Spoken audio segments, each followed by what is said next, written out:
एक सवाल से शुरुआत करते हैं।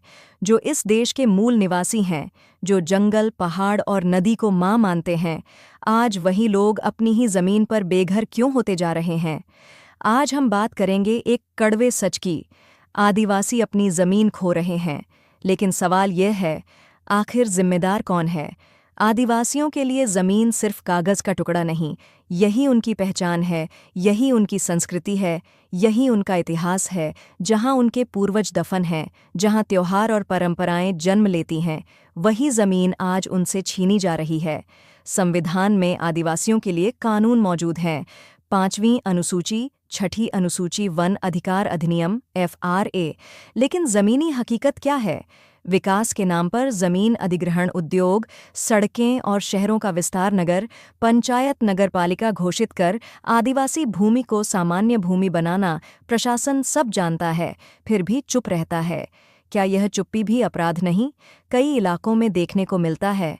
फर्जी दस्तावेज, नकली रजिस्ट्री आदिवासियों की गरीबी और अशिक्षा का फ़ायदा कभी कर्ज के जाल में फंसाकर, कभी डर दिखाकर, तो कभी धर्म या राजनीति की आड़ में।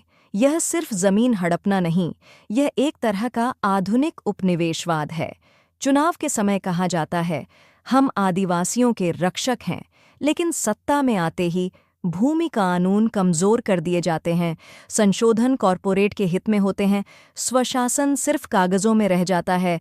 वोट चाहिए, लेकिन अधिकार देने से डर लगता है। यह सवाल कठिन है, लेकिन ज़रूरी है। क्या हम अपने ज़मीन के कागज़ ठीक रखते हैं? क्या हम एकजुट हैं? क्या हम अन्याय के खिलाफ आवाज़ उठाते हैं? जब हम बंट जाते हैं, जब हम डर जाते हैं, तो ज़मीन लुटेरों का हौसला बढ़ता है। अगर हालात नहीं बदले, आदिवासी अपनी ही भूमि पर अल्पसंख्यक बन जाएंगे, भाषाएं और संस्कृतियां खत्म होंगी, जंगलों के बेटे बेटियां शहरों की झुग्गियों में धकेल दिए जाएंगे। यह सिर्फ आदिवासियों की हार नहीं, यह भारत की विविधता की हार है। आदिवासी ज़मीन खो रहे हैं, यह कोई संयोग नहीं, यह एक सुनियोजित उपेक्षा है।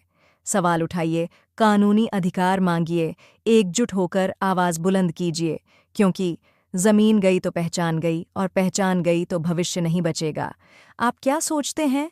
आखिर जिम्मेदार कौन है? कमेंट में लिखिए, वीडियो शेयर कीजिए, क्योंकि याद रखिए, सबसे बड़ा अपराध है चुप रहना।